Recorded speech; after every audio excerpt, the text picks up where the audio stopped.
Hello and welcome to We Never Met, the podcast where I have interesting strangers on every single week. Today we have Liz Solheim. How are you doing? Good. How about you? Good. So we were just chatting a little bit. So you've been here in Chicago for how many years now? So what is that? It's 2019. When did you come here? 2004. Okay. 15 years? 15 years. I had to really check the math on that one. I'm like, ooh. That's some shocking math. Yeah. Okay. Wow. Does it feel like 15 years though? Kind of no. No? No. Went by pretty fast? Yeah, it does go by fast. And I've kind of had like the same group of friends. Okay. So I think that makes it seem like not as long. I don't know. Did you come down here knowing people or did you meet people here? I came down here to go to college at Columbia for photography. Okay. I lasted like half a semester. Then you're like, nah. Then I was like, no, not for me. So because you are a chef and you are in the culinary world, so how did you make the transition then from photography or being interested to that to doing food? So I've always liked food. I've always liked cooking. Yeah. But it was really when I went to Italy. Okay. So I decided Colombia wasn't for me. Sure. And then I went to Italy to be an au pair and like teach English to children, which is ridiculous because my English skills are so poor. Mine are so bad too. They're so poor. And they had a chef. Her name was Noemi, and she didn't speak any English. And I had a semester of like college Italian, and I was like, I got this. Super confident, just through the roof. Yeah. Which was useless when I got there. Sure. But she taught me a lot, and then when I got home, I started culinary school. Wow. Yeah. So she was the inspiration to kind of get into it. Kind of. Yeah. I just I loved what she did, and I loved the idea of just like making everybody's meals every day. You know? Because she was a chef for a family specifically? For the people that I worked for. Okay. Yeah. Okay. The interesting thing to me is like, why did you gravitate towards that specifically, even after culinary school? Like, because I'm sure you could have done anything really. Yeah. So, I mean, I never really wanted like traditional restaurant hours. You know, I didn't want to work on Christmas, and I didn't want to be working until 1 a.m. every day. That's such a bummer. Yeah. Yeah. And just the personal aspect of it was really like appealing to me. Yeah. And I really, really liked kind of just that combo, like really nice hours, a pretty sweet vacation package. Yeah. And like I could still see all of my friends who weren't in the industry. Right. So like all of my industry friends, you know, they get out at 1. Right. So like I could still see them, but then my friends that I've known since I was 18, you know, if I want to get dinner with them or just, you know, grab a drink and hang out. Yeah.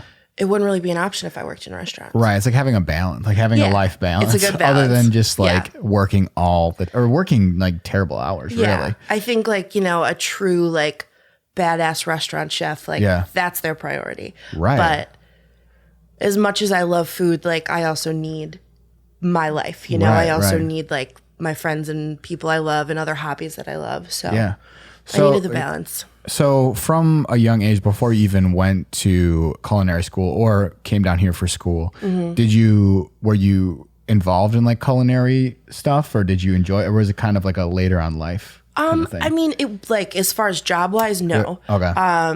I served drinks in the cafeteria at Wilmot Mountain. So that was my first food job. That's cool. But I mean, I was always interested in food. My mom was cleaning out a room in her house, and she found I used to inventory the fridge and make like a little menu and bring really it to my parents. And it was like, do you want orange juice or milk or like peanut butter? We have apples today. They're fresh. Yeah. Really fresh. Yeah. And so I would just like make little menus and like present them to my parents. That's so funny. So I've always been into it. It's always been something that I've liked. Yeah, because it's fun. My parents kept all that stuff. Like we have a whole room. We call it the cold room, where in like the basement, because there's no there's no what do you call it?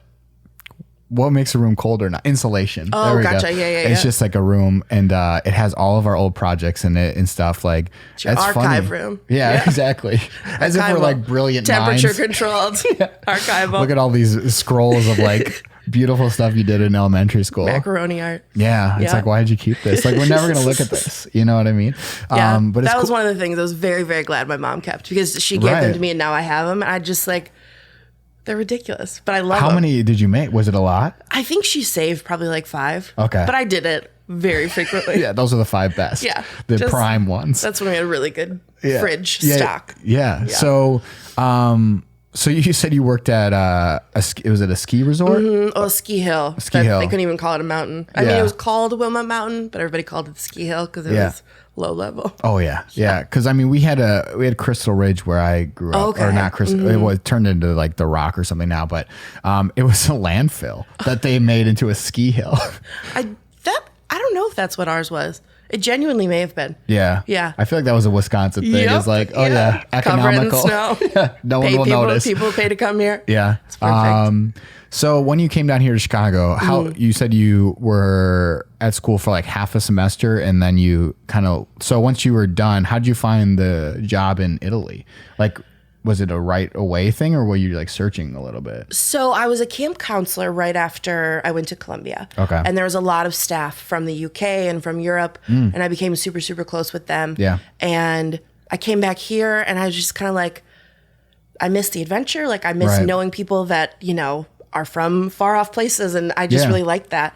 And so I just looked at like a staffing agency. And so I think it was maybe 3 months after I was a camp counselor, I like found the people, did all the interviews and stuff, and then I just flew over. So what was your experience like overall in Italy? Like, cause you were there for 10 months? Yeah, it wasn't I have my opinions about Italy because I've been there as well. So I love Italy, but the people that I worked for were not the best. Yeah. There were a lot of things promised that like weren't delivered. Like, I was supposed to get a day off every week. I got 1 day off the whole time I was there. What? Yeah, so it was like kind of crazy. Yeah. But the place where they lived was really beautiful, and like I learned a lot. So I'm glad I went, but like being there, I didn't love it. Where in Italy were you specifically? In Carrara. Where is that? In Tuscany, I think. Yeah. Okay.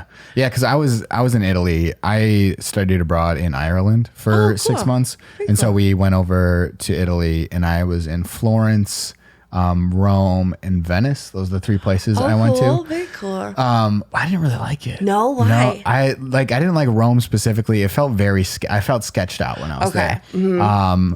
And it's insane because we went to Vatican City when we were there, obviously in Rome. Yeah. And like the closer you get, it seems, to Vatican City, the more sketchy it gets, which is ironic, I feel like, because that's really weird. You're getting to like a holier place. You got to go through some stuff to get to the Holy Land. It gets weird, and you got to go through like metal detectors to get into Vatican City. Did you know that? No. Yeah, it's super intense. But that's super intense. Yeah, so I don't know. I just didn't really like Rome. Venice was really cool, obviously, because it's going to be underwater eventually, and you're not going to be able to see it. Yeah. But I don't know. I like France a lot. I was in France. I love France.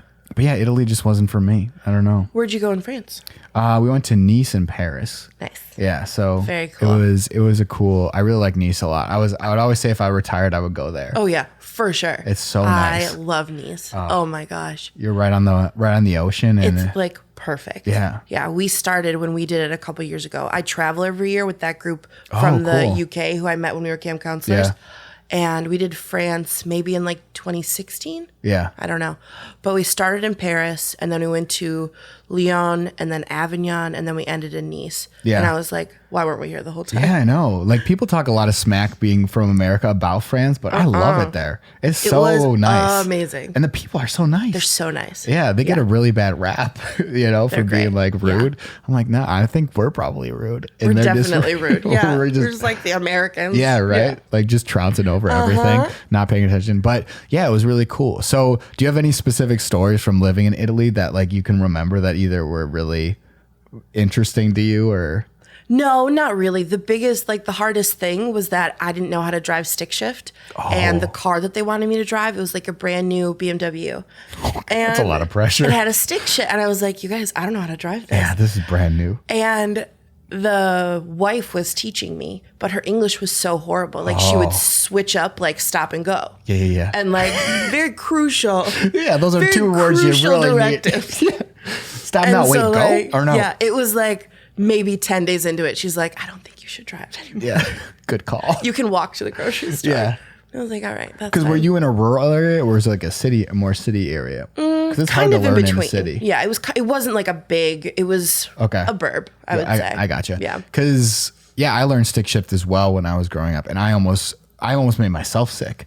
And my dad was like teaching me, and we went to like a place where there wasn't any cars, but like the amount of like this happening in a car. Oh my gosh. I'm surprised. He was just so calm. I'm like, how are you this? I'm like getting ill. Oh yeah. No, my dad too. I think when I graduated high school, before I started college, he took me to the high school parking lot, and like we were out there for like at least 3 hours. And he was like, Liz, if you want to go home, you can. Like, he was so nice. Yeah. It's like, should we go home? Yeah. Cannot drive stick. Oh my gosh. It's so hard to learn. It's so such hard. A weird thing. It's like the clutch. It's like this. It's like the putting the clutch off and pushing out. It's that combo like that I can't do. You know, it's like a certain pedal and like a certain amount of pressure you have to get. It's like, it's a balance, and I do not have it. Right. Mm-mm. It's like, you know, either you do it too fast and like the engine literally drops out of your car, or you do it too slow and the car just stops. Yeah. That was me. It always just stopped. And my dad's like, all right, start it up again. Oh my gosh. He was very patient. And then you have to learn like how to drive up hills. And if there's a stop sign up on the hill and you stall out, that's terrifying. There's a car in the back of you. No, my nightmare. Why does anybody drive automatic stick? Cars? Why? They have automatic ones. Let's just do those. Why do people drive stick? I don't understand. I still don't get it. No. Especially now. I know. It's 2019. Yeah, they're affordable. They're the same price, you know. Sometimes manual cars are more expensive. Yeah, so I'm just like, I'm not doing that anymore. No way. No, I'm not trying to like drift backwards on an incline and hit a car. Yeah. No, thank you. But that's funny. I mean, like, so, and you've done something super cool. You were on TV. I was on TV. Yeah. And so you were on Cutthroat Kitchen, on the Food Network. So how did that come about for you? When did you do that? I did that in 2015. 2015. Okay. Yeah. And so they like messaged me on Instagram that like I had posted a picture of like pasta or something. Yeah. Like, you know, would you ever want to be on this? Like, here's the application process. And then I was like, I don't know, sure. Like, I never really thought about it. Yeah.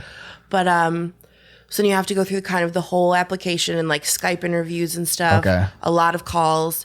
What do they like ask you in the calls and the interview process?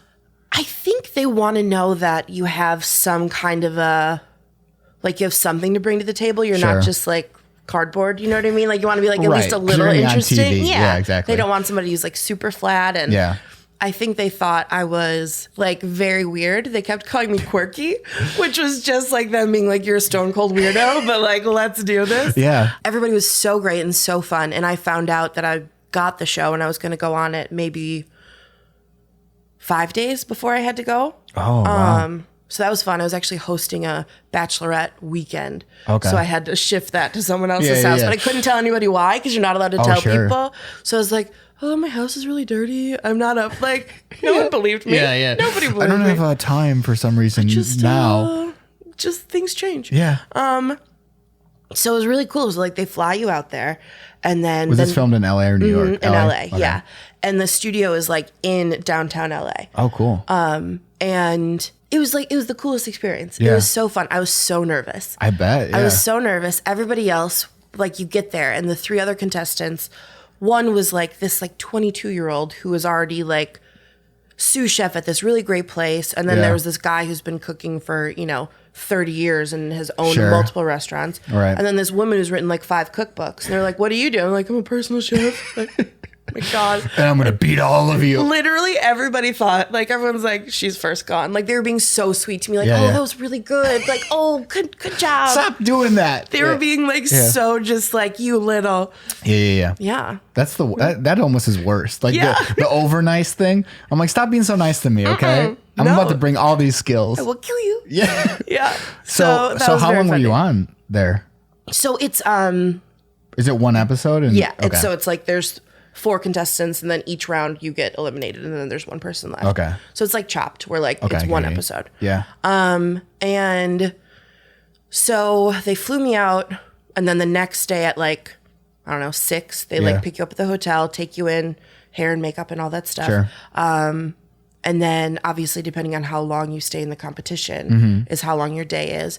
So I think it was probably like a 13-ish hour day. Wow. Did you win? Mm-hmm. Nice. Yeah. And then the next day is when they do like the talking head stuff. Okay. And again, however long you're on. Kind of depends. Right. So like the guy that was eliminated first, I think he was there for an hour. Okay. You know, but I was there for a very long time.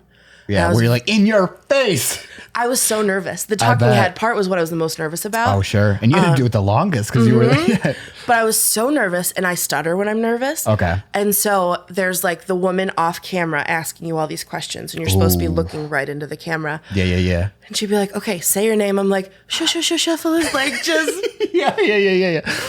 Oh, sorry, I remixed that. Let me just do this. Chef. We're not supposed to remix? Yeah. It's fine. Okay, it's fine. I thought I would be unique. Creative license, but whatever. Yeah, whatever. We'll do what you want. Yeah, so she had to like radio down to the kitchen for someone to bring me up like a cup of whiskey because I was so I was just like, okay, let's do this. Yeah. Let me get some liquid courage. Yeah. Yeah, so it was so fun. It was insane. And that's such a cool experience. It was such a cool experience. And in the beginning, because it's called Cutthroat Kitchen, you like walk down the staircase like into the kitchen, you know, so it's all on camera. Right. And you're all standing in a row. And you're supposed to just like look down the line and trash talk people. Oh, really? And everybody in front of them? Yeah, that's like part of it because it's like cutthroat. Yeah. And so everybody came like ready to strike with like sick burns and like I was just looking like, yeah. And they were like, cut, Chef Elizabeth, were you gonna say anything? And I was like, you got it. Yeah. And then literally, I remember so clearly, I did like a hand on hip, and I was you're going home, and that was all I could think of. To every single one of them. Just that was it. You're going home. You're going home. And they were like, wow. You got me. Sick burn. Yeah. Nice. Mm-hmm. Yeah, I used to have the same problem though, stuttering when I was young. Young too, because my last name's Kierkegaard, which is a hard name to say. So when you're like in classes and they like would make you like say your name. Oh yeah. And they'd be like, okay, what's your name? And I'm like, I don't want to say it. Don't make me say Kierkegaard. I'm just Sam. It's too long. Yeah. The artist formerly known as. Go Oprah. Yeah. It's fine. Yeah. Just one name. Everyone will know. Say it's Sam. Oh, Sam? Obviously. Yeah. I know Obviously. him. Yeah. So, what do you get? Because were you excited that you won? Like I was so excited that I won. Because how does because it's not on anymore, right? Currently, or is it Cutthroat Kitchen? Mm-hmm. Yeah, it is. It's still going. Yeah. I think they're in like their 16th season or something ridiculous. Yeah. It's outrageous. So what do you get for winning? So everybody starts with 25 grand. Okay. And the cutthroat part of it is they'll like say what you have to make, and then Alton Brown comes out and he's like, wow, how was it to meet him? Was that cool? We're best friends. Yeah. We're not, but like I feel it. Like I feel it so hard. Yeah. We were buds. Yeah. He was amazing. He's exactly what you think. Yeah. Like perfect. So like they give you challenges and they auction them off. And so like you use your money to buy them and give them to other contestants. Okay. So like I think he's going to struggle with this, so I want to give it to him. So we had hush puppies, which are made with cornmeal. And so one of the things was if you bought this, you could take all the contestants' cornmeal and replace it with cornflakes, corn nuts, and like popcorn. Okay. So like that's hard. Like that'll screw you up, you know? And so stuff like that. So just like you can screw over your contestants, and whatever you don't spend is what you take home. So like some people have left with like $300, but some people have left with like 20,000. Yeah. And so I think I left with, I had almost all of my money until the last round. Okay. Because everyone just kept giving me stuff. Oh yeah. Just, the easy out. Everybody kept giving me stuff. And so I had most of my money at the end. Yeah. And then the guy it was just him and I at the end. Yeah. He had spent so much of his money. Okay. Giving stuff to me, giving stuff to the other two. And so anything that came, I was like, yeah, he gets it. You take it. He had nothing you can't do anything. He had nothing to do. Yeah. So I think I left with 15,000. Wow. Yeah. So I spent like 10 grand in one round, but it was worth it. Is that all taxed though too when you get out? So yeah. So you get maybe like half of it. Yeah. Because the state you live in taxes it, but also California taxes it, which is honestly that's rude. so bogus. That's some bogus stuff. I know. It's like you won this. I feel like you should get it. You know. So I heard that about like game shows too, where it's like if you win a car, you got to pay taxes on that car. So like some people can't even afford to get the car. Yep, they can't afford their own prize, which is crazy. Yeah. So crazy. I'm just like, that's not how it should work. No. They're all excited that they won. Oh, you got to pay $10,000 to get that car. Actually. Oh. Okay. Keep the car. Yeah. Never mind. That's for you. Yeah. Whatever. My gift to you. Yeah. But that's so awesome. It was so awesome. Did that open a lot of opportunities for you afterwards? I mean, I didn't capitalize on it in the way that I should have. So, hindsight's 2020. Though. I mean, for sure. But, so the week that I was supposed to air, I got a call from the girl who cast me. Sure. Or no, kind of like the girl that was there with me throughout the day and like walking me through all this stuff. She was like, hey Liz, like we have some really bad news. We ended up like not being able to air your episode because like something was really wrong with it. And I was just like, oh, okay. And she's like, you idiot. I'm just joking with you. Like, I'm just fucking with you. And I was like, cool. And she's like, I'm actually calling because we're doing like a champions tournament and we want you to be on it. And so she got me good. Yeah. And so it was really cool because I knew that I was going to be on this like other episode before this episode aired. You know, like I found out like five days before, which was very cool.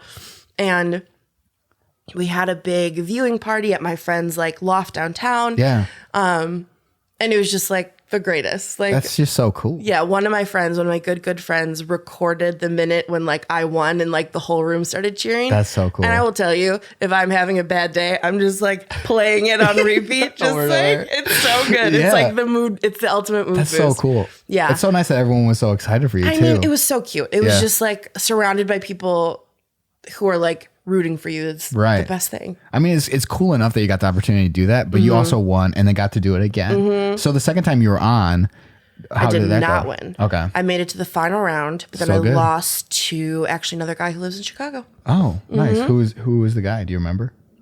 Or where he worked or what his deal was? Yeah, he was an artist. Oh, he works at Kimski downtown or down in, what is that, Pilsen? I don't know. It's delicious. It's great. You should go there. You should put it on your list. I'll put it on my list. Yeah, they're very good. It's like Polish, Korean, I believe. Oh. It's wonderful. Interesting. His name is Juan. That's his name. I was like, what's his freaking name? Yeah. He was really cool. Dang. So, I mean, you still got to the finals, though. So you won one and got to the finals of another one. That's pretty impressive. It's not the same. It is not the same as winning. Nope. So was the experience the second time similar pretty much to the first time, or was it a different experience altogether? It was pretty much the same. Yeah. It was a different group because all these other people had won, and so everyone was kind of like, yeah. But I was still like, I'm not going to win, and then I did it. You know, it was like a self-fulfilling prophecy. Right. But I think as far as like everybody else that was on was like posting on social media and like using all the hashtags and like trying to book events, being like Cutthroat Kitchen contestant, blah, blah, blah, will be here. And I don't know, maybe it's like the Midwest in me, but I was like, meh, who cares? You know, like me, like who me? Like no one's going to care. Myself. Yeah, like why would anybody care kind of a thing? Yeah. And so looking back, I probably should have. Yeah. But I mean, and also it's the kind of thing where like industry people don't care because it's not so much a show about being a good cook. You know, it's like a show about being entertaining and like working on your feet. You know, like it's not like anybody who's hiring a chef from a restaurant that doesn't matter. Right. It doesn't matter to them at all. Being like a personal chef. Yeah. That's kind of a draw. Like, ooh, she was on TV. I want to hire her kind of a thing. Yeah, sure. So in the restaurant world, it doesn't matter at all. It actually might like detract a little bit because like, why are you trying to seek this? And like, why are you on this weird show? Yeah. But in the personal chef world, it was good. Yeah. So with that, do you have a specific style you think with cooking and food? Do you use like certain ingredients or like do you lean towards a certain way of cooking? Or do you think you kind of are? It depends on the dish. I mean, I don't think that I have like a certain style. I definitely. Is that a thing that happens though? I'm not sure. In the culinary world? Oh, for sure. Yeah, for sure. I think people that choose kind of my route have to be really kind of broad and have a lot, you know. I think what I'm probably the best at, because it's what I cook the most for my clients, they really love Asian food, like specifically Thai food and Korean food. Okay. So I think that's probably what I'm the best at, but I think I lead towards more like Middle Eastern, Mediterranean flavors myself. Sure. If I'm cooking for myself. Yeah. Or, you know, just making whatever I want. Right. But I mean, I like it all. Yeah, because I feel like if you work in a restaurant, sometimes I feel like you're leaning towards just being fancy to be fancy, you know? And I feel like when you're at home eating, it's like, I don't want just like a tiny little portion of food. Like I want something that actually. I want something that I like and that's enough. And right. So it's like a different sort of feel to it. Yeah. I think there's also like a comfort level that has to be reached if you're eating at home. You know, like when you're out, sometimes the flash is part of it. And so, you know what I mean? Because you're going out. It's like an event. It's exciting. Yeah. But then when you're home, you know, like you're home. That's like your safe space. That's where you want to be comfortable. Right. And so I think coziness is part of it. Yeah. So how does it work? Is it like, because how do you essentially get into that game? Like how do you even get into the... So I really lucked out with my timing. For culinary school, you had to work in a restaurant or some kind of like, you know, cafe, something like that, as part of your externship. Okay. And so I worked at a restaurant in Lincoln Square. Okay. And it was, I think, for 3 months. I don't remember.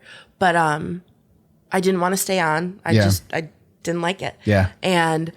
But I was also like a super broke, just graduated from college person. I just need money. Yeah. And so I like posted on Craigslist. I was like, really? Personal chef available. Like, I don't know. Yeah. And then I was contacted by a staffing agency that day. And then I interviewed with the staffing agency. They're like, we think we have a household for you. Like, they're really great people. Actually, their previous chef passed away kind of unexpectedly. I thought their previous chef was Gordon Ramsay. Yeah, it's fine. Yeah. I'll do it. Yeah. And so I interviewed with the staffing agency, and then I interviewed with the family the next day, and then I got the job the day after that. Wow. And so do you work at one specific household or do you work at multiple ones? So I work primarily at one specific household. Gotcha. And I've worked there, it'll be 12 years in January, which is outrageous. That's cool though, because you get to like develop a relationship actually with them. Yeah, they're really good people. Yeah. But then I also, I've got a couple of other clients that I do stuff for. People that I've met through the people that I've cooked for forever. Yeah. Mostly. That's mostly like my client base. And so they'll be like, hey, my son is sick. Can you come make chicken soup before you go to, you know, before you go to work? And so that's what I do like a lot during the day. So I don't start work until 11. Okay. And so those like from like 8 to 11, I could be anywhere just like making weird stuff. Or like, she'll be like, could you cut up oranges for me? And I'm like, I mean, I guess. Like, I think you could do that. I think you could do that. But I mean, if you want to pay me, for sure. You want to pay me to cut you oranges? You gotta. You betcha I'll be there. You gotta.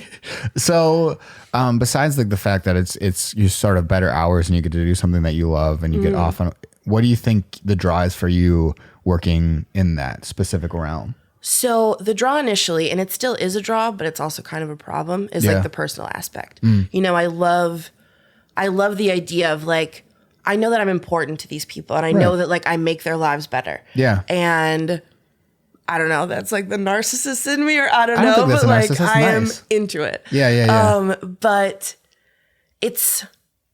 I take pride in like, you know, I know that they're going to love this or like it's a new thing that I've never made before. Right. Or she's hosting a dinner party and like, you know, the people that are coming, she really cares about and she trusts me to like make their experience really good. Yeah. And I love that. But I think the downfall of that, and I think a lot of this is because of like who I am as a person, but like I get way too like enmeshed in their personal lives, you know? Oh, sure. And so I'll find myself like taking their dog over Thanksgiving because they couldn't bring it down to Boca with them. And like, you know, like you get too into it, but I just love them so much, you know? Right. And so I'm grateful that I have that part of my personality, but also I know that like I need to check sometimes. it. I need to like check myself a little bit. Like, no, they're not actually your family. Like, you don't have to do this. It's not part of your job. Yeah, but it gets complicated when you just like love the people that you work for. Right. Yeah, it's like towing that line of like professionalism and also like being a part of their lives, because it's like it gets confusing and it's tricky because you're in their home every day, you know, like interacting with them on a personal level. And you know, I used to help their daughter with her homework, and you know, I love when I started. The kids were 10 and 12, and now they are 21 and 23. That's crazy, which is insane. Yeah, and you got to see their whole growth. It's insane, like, and they're such cool kids. Like, so I really I lucked out. They're really cool kids. They're awesome. Yeah. So is this like sort of the trajectory that you think you're going to stay on for? Like, do you have any other aspirations that you want to do after? Yeah, I would really. So I started Smorgasbord, which is like a cheese charcuterie board delivery service. Yeah.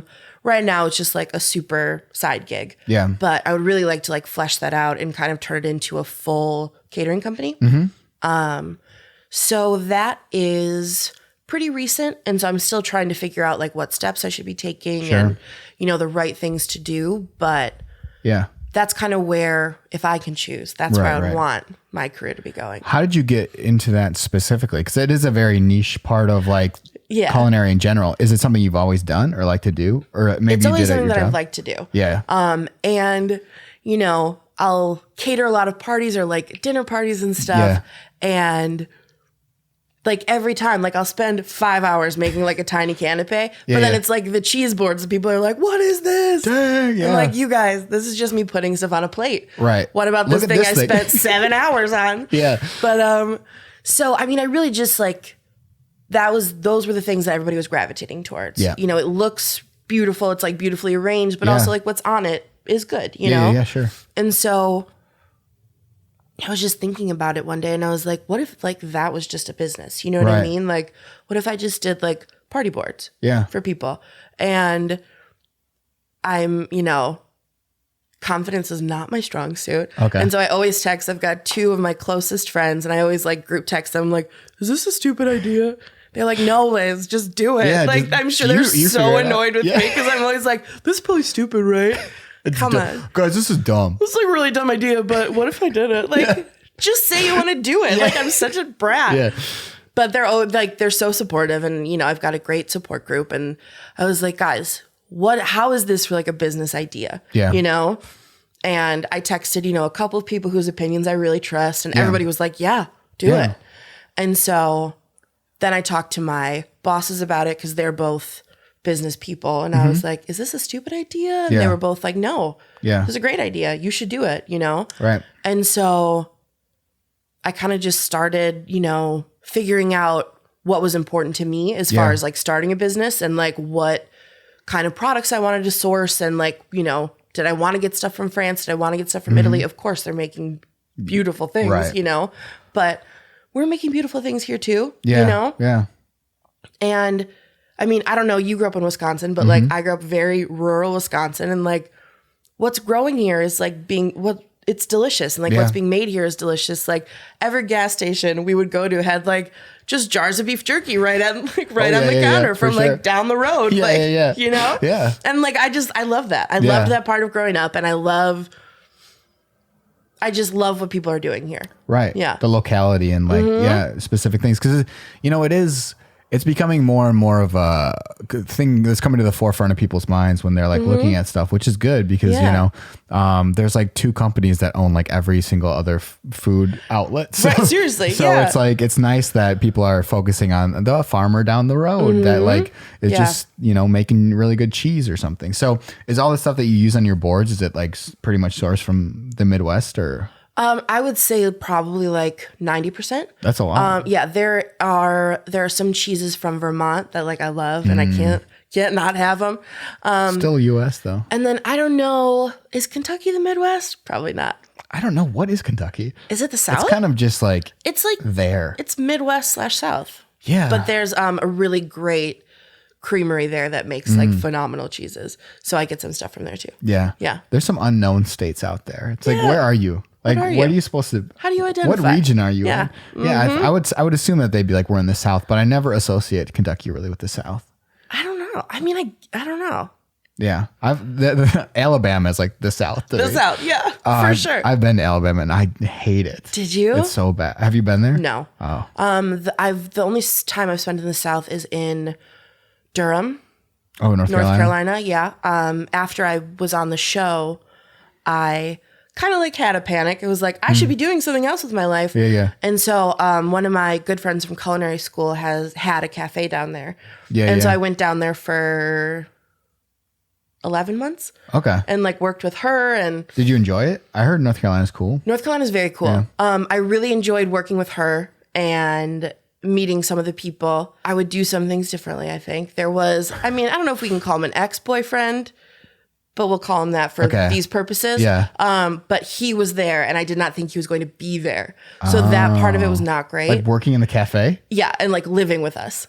It was a whole thing. That is a thing. A whole thing. That's so awkward. I mean, working with my friend was like a dream, you know? And other than that terrible part. The tiny detail. But working with her was a dream. And then I met, you know, a lot of great people down there, you know, and we're still all really good friends. So overall, it was worth it. Have you met, like when you source the stuff for Smorgasbord, have you met the people that like are giving you the food or like any of them? So, not as many as I would want to, but like that's kind of a goal for 2020 is to kind of meet more of these people. So I use one vendor for a lot of my stuff. Yeah. And they distribute from all the small farms, you know? And so they've got all these great relationships and they're a small company too. So like, I just love working with them.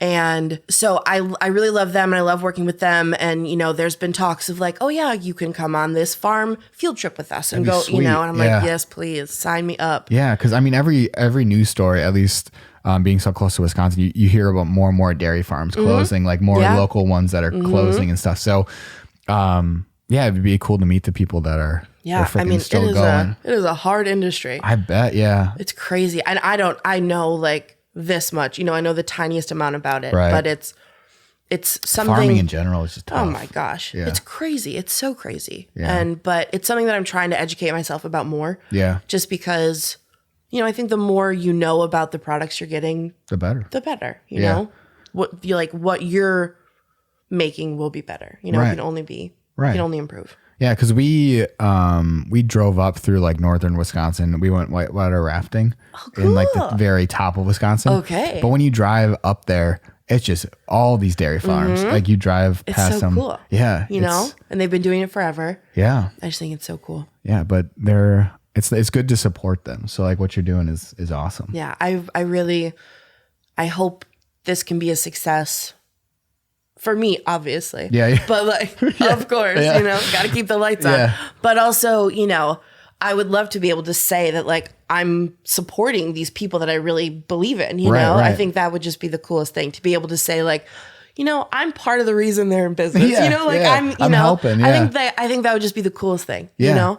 I think that'd be great. Yeah. So, I guess upcoming. So is there a place where people can go online to be like, hey, I want you for my party. Like I want a board for my party. Yes. Okay. Smorgasbordchicago.com is our website. And it is a website that I built. Nice. So I've done that too. It's hard to do. It is so hard. Yeah, it is. And I've strictly been cooking for 12 years. Like I know nothing about computers. I know I know nothing about business. So like I'm learning and a lot of people are giving me advice, which is great. And then I'm also on Instagram and it's just Smorgasbord Chicago. Yeah. Yeah. It's frustrating because like I have a website for this podcast. But I'm not a web designer either. So it's like, I want it to look like this, but I can't make it look like it. How do you get from my idea to the product? Just like, do it. What are those steps? Yeah. I feel like we're in 2019. It should be easier than it is. It should be so much easier. Yeah. Oh my gosh. And like logos and branding and everything, but you're a small business. So like you don't have 10 grand for like a brand package. Yeah. I wish. Yeah. But so trying to do it all by yourself is kind of crazy. Yeah. And I just feel very lucky that I have so many patient friends that I can just bounce ideas off of. And they're like, yes, Liz, that looks like, you know, like they're so great, but I'm sure they're like, figure it out. Get out of here. Yeah. This sucks, right, guys? Or this is horrible, right? This looks like trash. No, it's great. Yeah. Well, thanks for coming on. I appreciate it. So let's, before we go, so smorgasbordchicago.com is your Instagram, not .com, but like Instagram, and then .com is the website. Yep. Do you have like a personal email or something? If someone was like, hey, can you cut oranges for me from 8 a.m. to 11 a.m. You got it. You want 3 hours of orange cutting? You got it. I'll be there. So that would just be hello@smorgasbordchicago.com. Oh, cool. Well, thanks for coming on. Thank you for having me. It's been good. This is cool.